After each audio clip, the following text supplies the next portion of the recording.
ዓለምን ያስደነገጠ የቀይ መስመር መጣስና የሆርሙዝ ወሽመጥ አዲስ ሚስጥር። ክቡራን አድማጮች፣ ፕሬዝዳንት ዶናልድ ትራምፕ በቅርቡ ስምምነት ሊመጣ ይችላል ሲሉ የኢራን ፓርላማ የአሜሪካና የእስራኤል መርከቦችን የሚያግድ አዲስ ሕግ አዘጋጀ።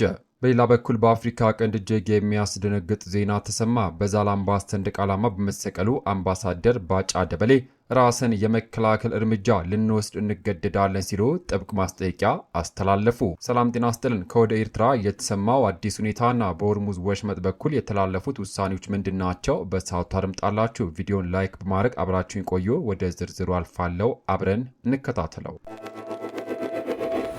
በቅድሚያም የትራምፕ የሆርሙዝ መግለጫ፣ የጦር መሳሪያ ስጋት ውድቅ መደረግና የቴህራን ዋሽንግተን ውጥረት። ወደ መጀመሪያው ሰበር መረጃ አልፋለሁ። የአሜሪካው ፕሬዝዳንት ዶናልድ ትራምፕ ሐሙስ ዕለት በዋይት ሃውስ በሰጡት መግለጫ እጅግ ስትራቴጂካዊ የሆነውን የሆርሙዝ የባህር ወሽመጥ እንደገና ለመክፈት በሚደረገው ድርድር ላይ ቀጥታ መሳተፋቸውና በቅርቡ ከኢራን ጋር ስምምነት ላይ መድረስ እንደሚቻል ጠቁመዋል። ጋዜጠኞች ስምምነት ተደርሰዋል ወይ ሲሉ ላቀረቡላቸው ጥያቄ ሲመልሱ እንደሆነ መናገር አልፈልግም፣ አሁን ክፍት ነው፣ በአሜሪካ የባህር ኃይል የሚመራ እገዳ አለን፣ እኛ እንቆጣጠራለን ብለዋል።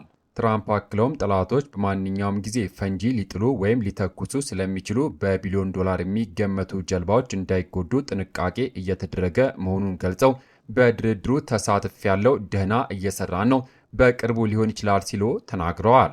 በተጨማሪም ትራምፕ የአሜሪካ ወታደራዊ ክምችት አንሷል ተብሎ የሚናፈሰውን ስጋት ሙሉ በሙሉ ውድቅ በማድረግ ሀገሪቱ በጥሬው ከፍተኛ መጠን ያለው ጥይት እንዳላትና በመላው ዓለም የመሳሪያ አቅርቦቶች ስላሉ አስፈላጊ ከሆነ እንደሚወስዱ አስታውቋል። ከኢራን ጋር ያለው ጦርነት በቅርቡ ያበቃል ያሉት ፕሬዝዳንቱ ኢራን ብዙ ልትቆይ አትችልም ብለዋል። በቅርብ ሳምንታት ውስጥ ዋሽንግተን የኢራን አብዮታዊ ጥበቃ ኮርፐስ ወታደራዊ ቦታዎችን ስትመታ፣ ቴህራን ደግሞ በዮርዳኖስ፣ ባህሬንና ኩዌት የሚገኙ የአሜሪካ ወታደራዊ ተቋማትን ኢላማ ማድረጓ ይታወቃል።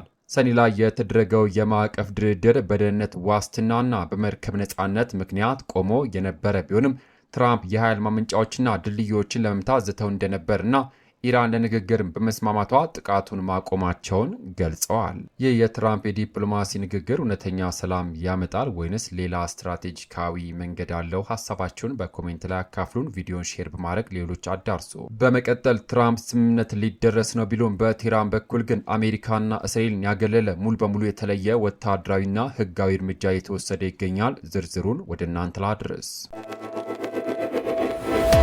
የኢራን ፓርላማ አዲስ ረቂቅ ሕግና የሆርሙዝ ወሽመጥ እገዳ። የኢራን ፓርላማ በሆርሙዝ ወሽመጥና በፋርስ ባህረ ሰላጤ በኩል የሚያልፉ መርከቦች ላይ ያለውን ቁጥጥር እጅግ በጣም የሚያጠብቅ አዲስ ረቂቅ ሕግ ማዘጋጀቱን ታስኒም የዜና ወኪል ዘግቧል። የፓርላማ የብሔራዊ ደህንነትና የውጭ ጉዳይ ፖሊሲ ኮሚቴ አባል አባስ ሳሊሚ እንደገለጹት በረቂቅ ሕጉ መሰረት ከአሜሪካና ከእስራኤል ቴህራን ጠባጫሪ ብላ ከፈረጀቻቸው ሀገራት ጋር ግንኙነት ያላቸው ማንኛውም ወታደራዊም ሆነ የሲቪል የጭነት መርከቦች በወሽመጡ እንዳያልፉ ይከለከላሉ።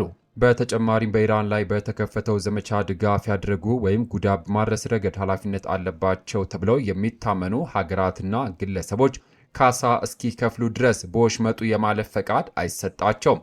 ሕጉም በሚጥሱት ላይ በመርከቡ የተጫነው ሸቀጥ ካለው ዋጋው እስከ 20 በመቶ የሚደርስ ከባድ የገንዘብ ቅጣት የተጣለም ሲሆን መንግስት ከጦር ኃይሎች ጋር በመሆን የመርከቦችን እንቅስቃሴ እንዲቆጣጠር ስልጣን ይሰጠዋል። ይህ ረቂቅ ሕግ በባለሙያዎች እየታየ ያለው ኢራን ከኦማን ጋር በወሽመጡ አስተዳደር ላይ የተነጋገረች ባለችበት ወቅት መሆኑን እጅግ አነጋጋሪ አድርጎታል። የኢራን ፓርላማ ይህንን ሕግ ማጽደቁ በዓለም አቀፍ የንግድ መስመርና በነዳጅ ዋጋ ላይ ምን አይነት ምስቅልቅል የሚፈጥር ይመስላችኋል? ሀሳባችሁን በኮሜንት ላይ አጋሩን። በመጨረሻም በመካከለኛው ምስራቅ ውጥረት ወደ ቀንድ አፍሪካ እንመለስ። በኢትዮጵያና ኤርትራ ድንበር ላይ ሀገሪቱን ያሰጋ አዲስ ወታደራዊ ክስተት ተመዝግቧል። መረጃውን ወደ እናንተ ላድርስ።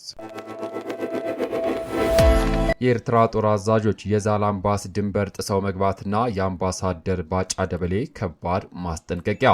በኬንያ የኢትዮጵያ አምባሳደር ባጫ ደበሌ ባወጡት ይፋዊ መግለጫ የኤርትራ መንግስት ከፍተኛ የጦር አዛዦች የኢትዮጵያን ድንበር ጥሰው ወደ ዛላምባስ ከተማ በግልጽ በመግባት የኤርትራን ሰንደቅ ዓላማ መስቀላቸውን የኢትዮጵያ ሉዓላዊነትና የክልል አንድነትን በግልጽ የጣሰ ድርጊት መሆኑን አጋልጧል። አምባሳደሩ እንደገለጹት ይህ ክስተት በተናጠል የተከሰተም ሳይሆን በኤርትራ አገዛዝና ጸምዶ በተባለ የህወሓት ቡድን መካከል ሲካሄድ የቆየው ስውርና ግልጽ ቅንጅት ውጤት ነው ብለዋል።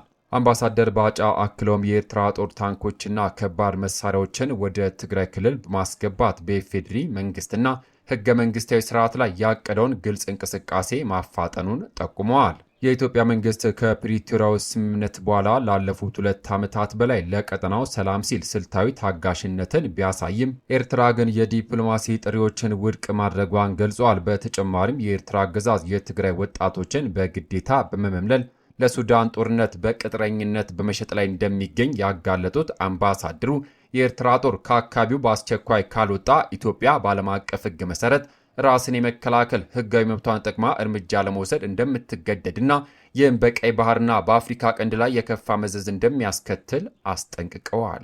የኤርትራ ጦር በዛላምባሳ የፈጸመው ድርጊትና የኢትዮጵያ መንግስት ማስጠንቀቂያ ወዴት ያመራ ይሆን? ሀሳባችሁን በኮሜንት ላይ ጻፉልን። ክቡራትና ክቡራን የተከበራችሁ የዩቲዩብ ቻናል ቤተሰቦች ለሰዓቱ ያስኩላችሁ ሰበር መረጃ እነዚህ ነበሩ። በሆርሙዝ ወሽመጥ አካባቢ የሚደረጉ ዲፕሎማሲያዊና ወታደራዊ እንቅስቃሴዎች እንዲሁም በዛላምባሳ መስመር በኩል የተከሰተው ድንበር ተሻጋሪ ውጥረት በቀጣይ ቀናት ወዴት እንደሚያመራ አብረን የምንከታተል ይሆናል። እናንተስ በዛሬው መረጃችን ላይ በወቅታዊ ሁኔታ ላይ ምን አይነት አስተያየት አላችሁ? ሀሳባችሁን ከስር ኮሜንት ቦታ ላይ አካፍሉን። ቪዲዮን ከወደዳችሁት ላይክ ማድረጋችሁን አትርሱ። አዳዲስና እውነተኛ ሰበር መረጃዎች በፍጥነት እንዲደርሷችሁ ቻናላችንን ሰብስክራይብ ማድረግ የደወል ምልክቷን ይጫኑ። ከሰዓታት በኋላ በሚሰሙ በአዳዲስ ሰበር መረጃ እስከምንገናኝ ሰላም ለሀገራችን፣ ሰላም ለመላው ዓለም ይሁን። በያልንበት የዓለም ዳርቻ ቸር እንቆይ።